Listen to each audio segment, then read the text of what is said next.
ఓం మహాగణాధిపతయే నమః. ఓం గురుభ్యో నమః. ఓం శ్రీమాత్రే నమః.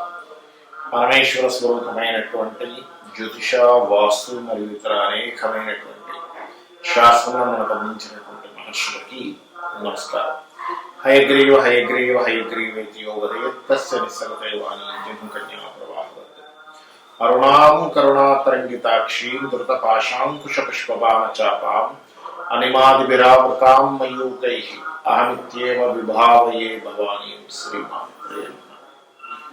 ప్రేక్షకులకి ఆ లలితాంబిక అమ్మవారి యొక్క అనుగ్రహం పరిపూర్ణంగా కలగాలని మనస్ఫూర్తిగా కోరుకుంటూ నేను మీకు ఈరోజు చెప్పబోయేటువంటి అంశం ఏమిటి అంటే, మనకి గనక ఏదైనా ఒక అంశము ముందుగా తెలిసినా లేదా ముందుగా దాన్ని మనం కంట్రోల్ చేయగలమని మనకు అనిపించినా అది మన జీవితాన్ని మారుస్తుంది. గుర్తుపెట్టుకోండి, ఇది ముందుగా తెలిసినా ఆ తెలిసిన విషయం మనం కంట్రోల్ చేయగలం అనుకున్నా, లేదా మనం ఒక పని చేయడం ద్వారా అది కంట్రోల్ అవుతుందని అనుకున్నా కూడా మన జీవితం అద్భుతంగా మారుతుంది. ఇది ఈరోజు టాపిక్. అది ఎలాగా అంటే 3 విషయాలు ఇక్కడ. ఒకటి, మన స్వప్నంలో రావడం వల్ల తెలుసుకోవడము, లేదా మన చుట్టూ ఉన్నటువంటి పరిస్థితులు నిమిత్త శాస్త్రమే అంటారు, నిమిత్తం ద్వారా తెలియడము. మూడవది, ఈ తెలిసిన అంశాన్ని మనం ఏ రకంగా దాన్ని మన జీవితంలో మార్చుకోవడానికి ఏం చేయగలము అనేటువంటి విషయం. ఈ 3 విషయాలు ఇప్పుడు మనం తెలుసుకోబోతున్నాం. ఒక్కొక్క రాశి రీత్యా ఒక్కొక్క లగ్న రీత్యా చూసుకుంటే కనుక, మీన లగ్నము, మీన రాశి. మీరు ఏదైనా లైఫ్లో ఒక ఇంపార్టెంట్ డెసిషన్ తీసుకునేటప్పుడు, పర్టికులర్గా అంటే మేజర్ డెసిషన్స్ ఉంటాయి. వివాహం కానివ్వండి, ఒక విద్య నేర్చుకోవడం కానివ్వండి, ఒక ల్యాండ్ కొనుక్కోవడం కానివ్వండి, ఒక బిజినెస్ స్టార్ట్ చేయడం కానివ్వండి, ఇన్వెస్ట్మెంట్ చేయడం కానివ్వండి, ఒక విదేశాలకు వెళ్ళడం కానీ, ఎనీథింగ్. అంటే మీ లైఫ్ దీనివల్ల మారుతుందనో, మీ లైఫ్లో సంపాదించిందంటూ దానికి పెడుతున్నామనో, ఇట్లాంటివి కొన్ని మేజర్గా ఉంటాయి. ఎందుకంటే అది మీ లైఫ్ టర్న్ చేసేటువంటి అంశం. అది నెగిటివ్గా పాజిటివ్గా అనేటువంటిది మనం జర్నీలో అర్థమవుతుంది. అయితే దానికి ముందుగా మనకి ప్రకృతి ఒక ఇండికేషన్ ఇస్తుంది. ఏమిటా ఇండికేషన్ అంటే, ఇది పర్టికులర్గా మీరు చేసేటువంటిది సంథింగ్ చెక్ చేసుకోండి. మీరు ఇక్కడ ఏదో రాంగ్ స్టెప్ వేయబోతున్నారని అమ్మవారి ప్రకృతి మనకు శాస్త్రాల్లో చెప్పినటువంటి అమ్మవారి ప్రకృతి మనకి ఇండికేట్ చేస్తుంది. ఈ ఇండికేషన్ ఎలా తీసుకోవాలి అని చెప్తానండి. అంటే ఎటువంటి ఇండికేషన్స్ వస్తాయి సహజంగా మీనం వారికి అంటే, ఒక గవర్నమెంట్ అధికారి రూపంలో, ఫాదర్ రూపంలో, సూర్య భగవానుడి రూపంలో, ఒక రాజకీయ నాయకుడి రూపంలో, ఒక నేమ్ అండ్ ఫేమ్ రూపంలో. అంటే ఏమిటి, ఇవన్నీ కనుక నెగిటివ్గా వచ్చాయంటే స్వప్నంలో కావచ్చు, బయట కావచ్చు. అంటే మనం ఒక పేపర్ చూసాం, ఈ రాజకీయ నాయకుడు ఇలాంటి వాటికి గురయ్యాడు. మనం ఒకసారి చూస్తుండగా ఓట్లు అడగడానికి వెళ్ళంగానే అక్కడంతా వ్యతిరేకించేశారండి. లేకపోతే ఒక గవర్నమెంట్ అధికారి ఇట్లాంటి డెసిషన్స్ తీసుకొని ఇలా చేయడం వల్ల ఇతనికి సస్పెండ్ అయ్యాడను. సూర్య భగవానుడు మేఘాల చాటుకు వెళ్ళిపోయాడు స్వప్న రూపంలో వచ్చిన ఆ టైంలో ఇండికేషన్స్ అట్లా వచ్చిన, లేకపోతే ఒక్కొక్కసారి అనారోగ్యంతో కూడినటువంటి కొన్ని సంఘటనలు మన చుట్టూ పదే వినబడుతున్నా, లేకపోతే కొన్ని అధికారులతో మనకి ఏదైనా గొడవ వచ్చినట్టుగా స్వప్నం వచ్చినా, లేకపోతే అట్లా ఏదైనా, లేదా ఫాదర్తో గొడవ వచ్చినట్టుగా ఏదైనా, ఈ ఇండికేషన్ ఏంటంటే నువ్వు ఆ పర్టికులర్ సమయంలో, అంటే అప్పుడే నువ్వేదో ఒక సంబంధం, అంటే వివాహ సంబంధం ఒప్పుకోబోతున్నావు, లేకపోతే ఒక పెద్ద ఇన్వెస్ట్మెంట్ చేయబోతున్నావు, లేకపోతే బిజినెస్లో ఎంటర్ అవ్వబోతున్నావు, లేకపోతే నీ లైఫ్లో ఏదైనా ఒక మేజర్ డెసిషన్ తీసుకోబోతున్నారు మీరు. అప్పుడు మీరు ఆ యొక్క విషయంలో చాలా కేర్గా ఒకసారి ఆగి, ఇది నేను ఎంతవరకు ముందుకు వెళ్ళాలి, ఇది నాకు నిజంగానే ఉపయోగపడుతుందా, లేకపోతే నన్ను ఏదైనా ఇబ్బందిలో పడేస్తుందా, లేకపోతే నేను తీసుకునేటువంటి ఈ బిజినెస్ డెసిషన్ కావచ్చు, ఇన్వెస్ట్మెంట్స్ విషయాలు కావచ్చు, ఎక్కడైనా నేను మిస్టేక్ చేస్తున్నానా. బికాజ్ ఆఫ్ మన జీవితం అంతా కూడా ఎలా ఉంటుందంటే, ఒక ఇన్వెస్ట్మెంట్ లేదా ఒక మనిషితో కలవడము, ఒక డెసిషన్, అది మంచి వాళ్ళతో కలిస్తే మన లైఫ్ అద్భుతమైన స్టేజ్కి వెళ్తుంది. అదేమాత్రం సరైన వ్యక్తితో కలవకపోయినా, సరైన విషయాలు చేయకపోయినా, సరైన డెసిషన్స్ తీసుకోకపోయినా, సరైన బిజినెస్ చేయకపోయినా మన లైఫ్ ఒక 5-10 సంవత్సరాల నుంచి, 20 సంవత్సరాల నుంచి, 15 సంవత్సరాల నుంచి కష్టపడి సంపాదించిన మొత్తం మళ్ళీ దానికి తీసుకెళ్తాం. సో ఎప్పుడూ మనకి అమ్మవారు కాపాడుతూ ఉంటుందండి, ఇండికేషన్స్ రూపంలో చెప్తూ. ఇప్పుడు నేను చెప్పిన అంశాలన్నీ కూడా మీకు స్వప్న రూపంలో వచ్చిన, మీ చుట్టుపక్కల సంఘటనల రూపంలో మీకు వినబడినా కనబడినా, మీరు ఇది సంథింగ్ ఆలోచించాల్సిన విషయము అని అర్థం చేసుకుని మీరు అడుగు వేయండి. మరి దీనికి మరి రెమెడీ ఏమిటండి? రాజరాజేశ్వరి అమ్మవారి యొక్క నామస్మరణ రెగ్యులర్గా చేయండి.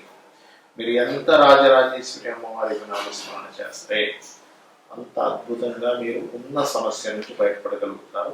అనవసరంగా సమస్యలు రాకుండా చేసుకోగలుగుతారు. అంటే ఏదైనా ఒక పని స్టార్ట్ చేస్తున్నాము, రాజరాజేశ్వరి అని మహానుతో స్టార్ట్ చేయండి. ఖచ్చితంగా మీరు మంచి యోగాన్ని కలిగి మీరు ఒక అద్భుతమైన లైఫ్ని చూస్తారు. అయితే ఇప్పుడు నేను చెప్పినట్టు అంశం ఏదైతుందో దీనికి కొన్ని కండిషన్స్ ఉంటాయి. అదేమిటి అంటే, ఒకటి గుర్తుపెట్టుకోండి, మీకు ఏదైనా ఒక స్వప్నం వచ్చింది అంటే దానికి మీరు ఉదయం దాని గురించి ఆలోచించిన, అంటే స్వప్న శాస్త్రంలో ఉన్న రూల్స్ అండి ఇవన్నీ. ఉదయం పూట దాని గురించి తదేకంగా ఆలోచించిన ఆ స్వప్నం వస్తే దానికి సంబంధం లేదు. లేదా మీరు దాని గురించి ఎవరితోనైనా మాట్లాడినా, లేనట్లయితే మీకు అనారోగ్యంతో ఉండి ఆ స్వప్నం వచ్చినా, మీరు అది ఊహించుకున్న దాని గురించి ఇలా జరుగుతుందేమో ఊహించుకున్న స్వప్నంలోకి వస్తే ఆ స్వప్నానికి మీకు సంబంధం లేదు, గుర్తుపెట్టుకోండి. ఇక మరొక విషయం ఏంటంటే, ఏదైనా ఒక అంశం, ఏదైనా ఒక గుడ్ సైన్ కావచ్చు, బ్యాడ్ సైన్ కావచ్చు, మీరు ఒక పని స్టార్ట్ చేసే ముందు రిపీటెడ్గా ఇస్తుంది అంటే మీరు అర్థం చేసుకోవాల్సింది ఏంటంటే, it's going to something good or something bad. అంటే అలాగా మనం ఒక పని స్టార్ట్ చేద్దాం అనుకున్నాం, అంతట్లో ఒక ఫోన్ వచ్చి ఒక బ్యాడ్ న్యూస్ వినబడింది, వెంటనే ఆపేయడం మంచిది అక్కడ. ఎందుకంటే ప్రకృతి మీకు చెప్తుంది, ప్రకృతి ఈజ్ ఈక్వల్ టు అమ్మవారు. ఇది గుర్తుపెట్టుకోండి. ప్రకృతి అంటే ఎవరో కాదు, ఈ విశ్వం మొత్తం నిండున్నటువంటిది అమ్మవారు.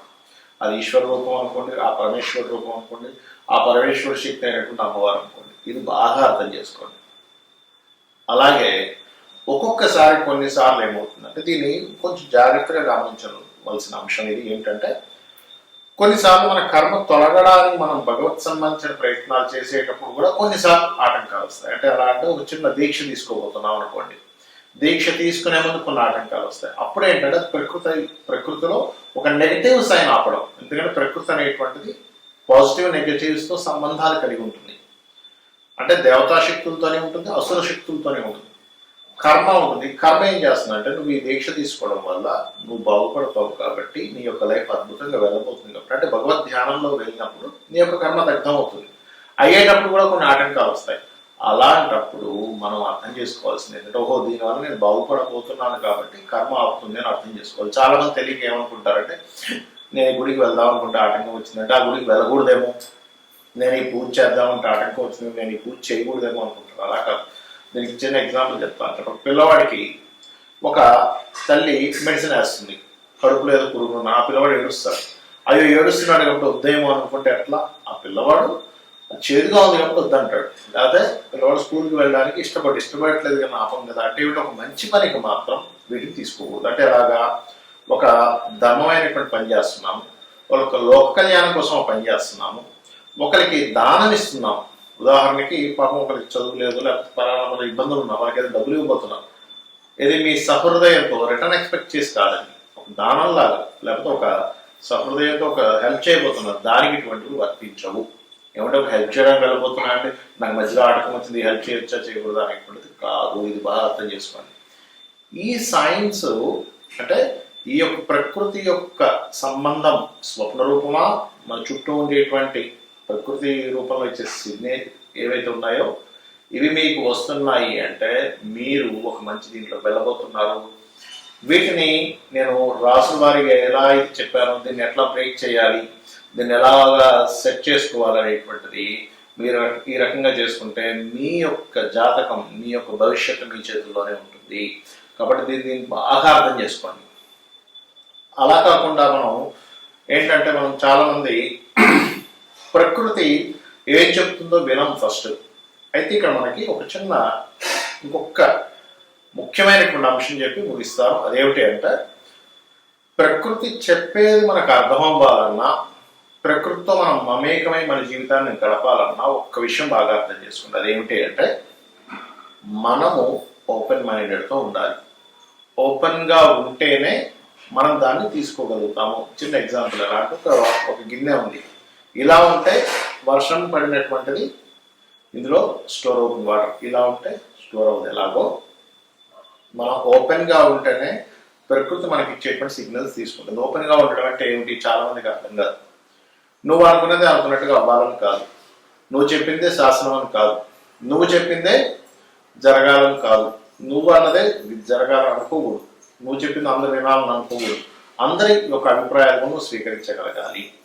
అప్పుడు నీ యొక్క అభిప్రాయం చెప్పాలి. అవతల వాడు చెప్పిందా మనం చిరాకు పడిపోవడం, కోప్పడిపోవడం, హట్ అని చెప్పి కొట్టిపోయడం చేయకూడదు. ఎందుకంటే మనకున్నటువంటి లిమిట్స్ ఏమిటనేది మనకు తెలియదు. వినండి, ఓపికగా వినండి, అవునా అని అనుకోండి, దాని తర్వాత చర్చించండి, సెట్ చేసుకోండి.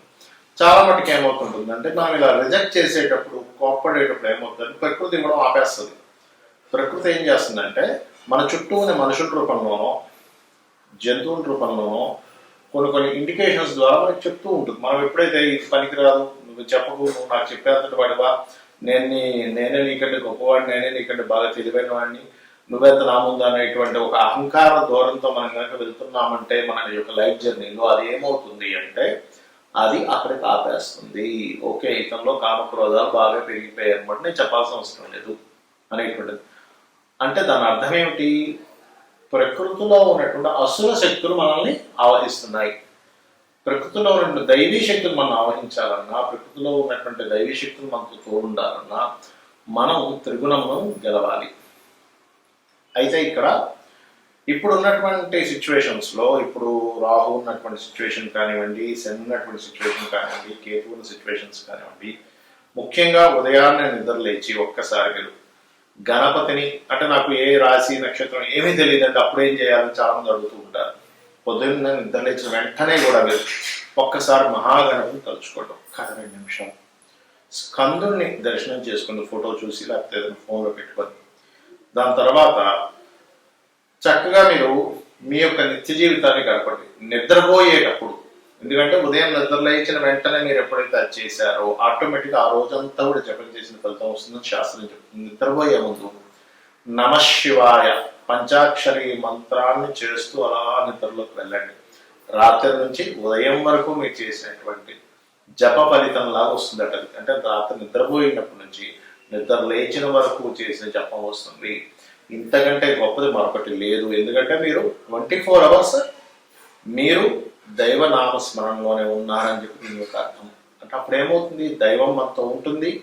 మనం చేసే ప్రతి పనికి కూడా ఒకవేళ ఒక ఫెయిల్యూర్ వచ్చింది, కంగారు పడకండి, అది ఫెయిల్యూర్ కాదు, అది వద్దు అని చెప్పి ప్రకృతి చెప్పడం, అది నీకు మంచిది కాదు అని ప్రకృతి చెప్పడం. ఒక సక్సెస్ వచ్చింది, ప్రకృతి మీకు ఇచ్చింది అనుకోండి. లైఫ్ అనేటువంటి ఈ జర్నీలో టర్నింగ్ పాయింట్స్ ఎలా వస్తాయో, స్పీడ్ బ్రేకర్స్ ఎలా వస్తాయో అలాగే అనుకోండి. కానీ ఇది రాలేదని బాధపడడం, ఇది వచ్చేసిందని పొంగిపోవడం చేయకండి దయచేసి. ఈ రకంగా మీరు కనుక ఉండగలిగితే ప్రకృతి కంప్లీట్గా మీతోనే ఉంటూ మీ యొక్క లైఫ్ని విజయవంతం వైపు తీసుకువెళ్తుంది. మీ అందరికీ లైఫ్ ఈ యొక్క దైవ అనుగ్రహము, ఆ పితృదేవతల అనుగ్రహం పరిపూర్ణంగా ఉండాలని కోరుకుంటూ శ్రీమాత్రేయ.